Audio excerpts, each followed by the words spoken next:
Θα συμβεί τώρα, δεν θα μας συγχωρήσει ποτέ η Ρούλα Χάμου. Λες, ναι. Όχι, θα μας συγχωρήσει. Γιατί εν τη απουσία της. είναι ο αγαπημένος της ο Νότης Φακιανάκης και εμείς έχουμε ετοιμάσει ένα crash test να δούμε τον Νότη Φακιανάκη του παρελθόντος, τον Νότη Φακιανάκη του σήμερα και του μέλλοντος. Αν και δεν έχουμε το κληρονομικό χάρισμα, εμείς υποθέτουμε περίπου πώς θα εξελιχθεί. Παρηγοριά στην άρρωστη Ρούλα Χάμου. Ναι.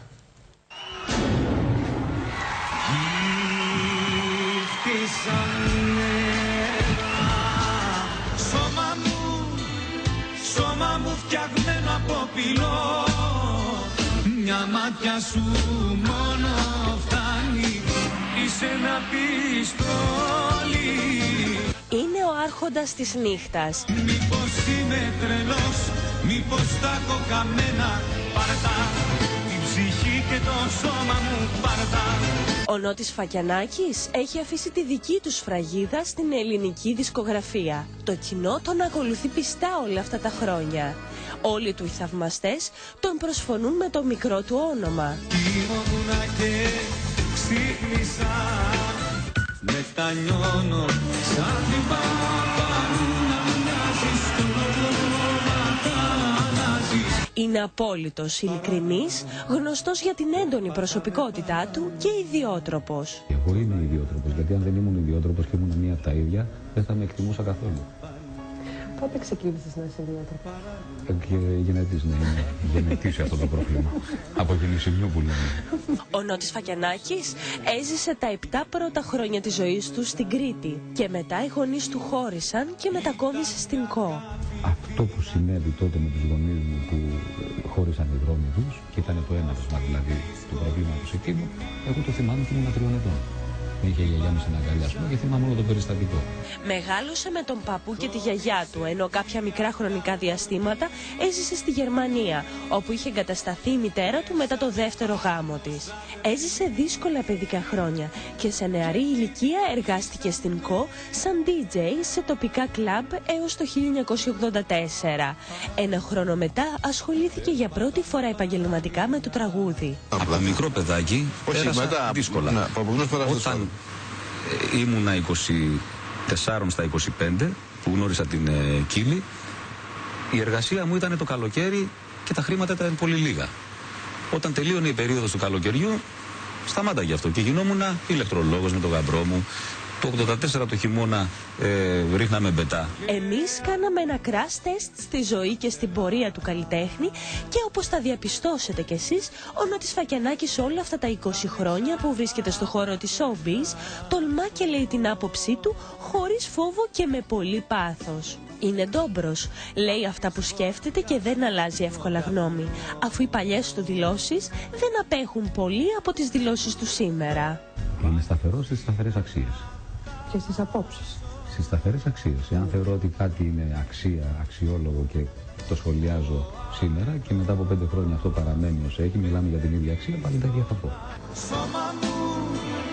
Σώμα μου φτιαγμένο από πυλό, σώμα μου. Στα πρώτα του βήματα ο Νότης Φακιανάκης είχε ένα δικό του ιδιαίτερο στυλ και δεν θύμιζε σε τίποτα τον Νότη του σήμερα. Είχε τα μαλλιά του αφάνα, είχε μουστάκι που αργότερα άφησε και μουσάκι, φορούσε σκουλαρίκι στο αυτί, μασούσε τσίχλα ακόμη και όταν βρισκόταν στην πίστα. Το κομπολόι του δεν το αποχωριζότανε ποτέ, όπως επίσης και τα γυαλιά ηλίου του. Φορούσε σόρτς και παντελόνια ψιλοκάβαλα με φανελάκια λευκά και ριγέ, όπως και η γυλαίκα. Είχε αδυναμία στα πολλά χρώματα. Στις πίστες προτιμούσε να φορά μαύρα λαμέ κοστούμια ή άσπρα μονόχρωμα. Εσύ ήσουν σε φάση με τις μπότες, τις καουμπόικες και τέτοια. Ναι.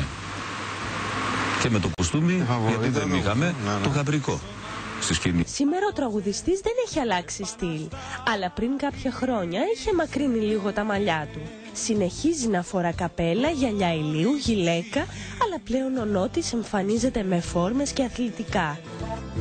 Καλησπέρα, είμαι εδώ για να σας πάω παραπέρα στον αέρα και τραβάω τη σκαντάλη με ένα στίχο μου για σφαίρα.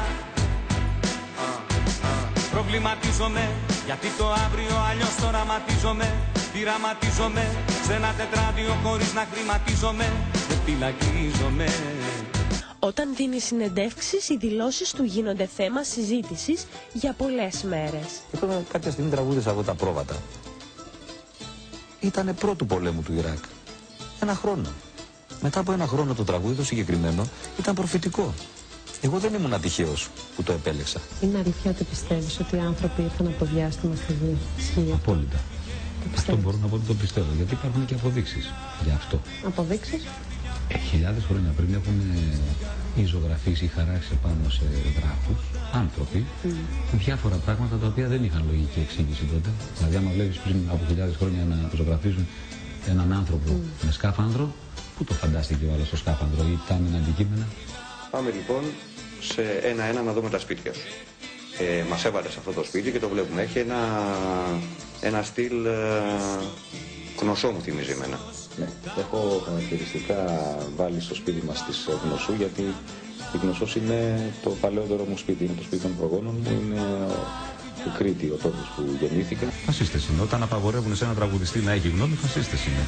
Και μου θυμίζουν έναν άλλον πολιτικό, ο οποίος φασιστικά συμπεριφέρθηκε κάποτε και τον έβαλα στη θέση του. Δηλαδή, όταν κάποια στιγμή μου είπε: Νότι μου, εσύ είσαι καλός και συμπατριώτης μου από κάτω, είσαι καλός να τραγουδάς, ακούμε ωραία τραγούδια κτλ. Αλλά μην μιλάς. Πάρ' το πίσω, γιατί θα ακούσεις ότι δεν έχεις ακούσει από όλους αυτούς οι οποίοι σε ψηφίζουν αδίκως μέχρι στιγμής, διότι εμένα δεν μπορείς εσύ να με προσβάλλεις. Διότι εγώ αυτό που κάνω έχει μία αξία. Αυτό που κάνεις εσύ, καμία αξία. Εγώ πάω στο αεροδρόμιο και αντιστέκομαι με νύχια και με δόντια. Δηλαδή προσπαθώ να τους απαξιώσω. Δεν τους δίνω το δικαίωμα να με έχει συμβεί δηλαδή περιστατικό? Πολλές φορές. Τους απαξιώνω. Τι? Περνάω και χτυπάει το ρολόι. Λέει μισό λεπτάκι κάνουμε. Σου κόψω τα χέρια που κάνει έρευνα επάνω. Μα ακουμπήσει εσύ εμένα, ο ιδιώτης ακουμπήσει τον ιδιώτη. Μόνο στην αστυνομία επιτρέπω και αυτό κατόπιν εντάλματος. Καρδάκι κτλ. Εσύ να με ακουμπήσει, θα σου κόψω τα χέρια. Οι δηλώσεις του για την θρησκεία πάντα προκαλούσαν σχόλια. Είμαι άθεϊστης. Τελικά. Δεν πιστεύω σε κανέναν Θεό, διότι δεν μπορώ εγώ τίποτα, ο μικρός, η λεπτομέρεια του σύμπαντος δηλαδή, να πω ότι υπάρχει συγκεκριμένο πράγμα. Αλλά ο Θεός τάδε ή δίνα. Μπορεί όμως τώρα Νότι με το που θα δημοσιοποιηθεί αυτή η άποψη που είπες, είμαι αθεϊστής, να αντιδράσει ο Μητροπολίτης Άνθιμος. Να πει στη Ρώμη τελικά. Αν αντιδράσει ο Μητροπολίτης Άνθιμος. Γιατί έχει και δημόσιο λόγο. Ο Μητροπολίτης Άνθιμος, για να πάμε και στο διατάφτα, ας πούμε, να μιλήσουμε, είναι εχθρός πατρίδας με όλους. Δεν κάνουν τα παιδιά μου θρησκευτικά. Τα παιδιά μου όχι, δεν κάνουν θρησκευτικά. Πώς γίνεται αυτό? Ποτέ δεν κάνουν θρησκευτικά. Τι πώς γίνεται αυτό? Φεύγουν από την τάξη των νότων θρησκευτικών. Δική σου επιθυμία. Βεβαίως, εννοείται. Θα βλέπεις πάλι την αγάπη φυλακή.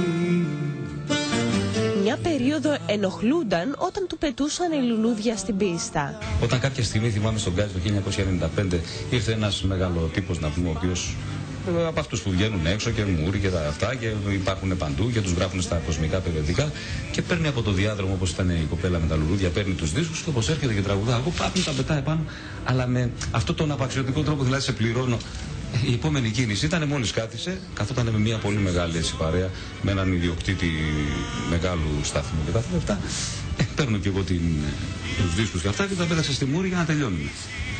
Για να τελειώνουμε κιόλας, δεν ξαναπάτησα. Παλαιότερα, Σάλλος είχε προκληθεί όταν φήμες τον ήθελαν να προσφώνησε τους Θεσσαλονικείς Βούλγαρους.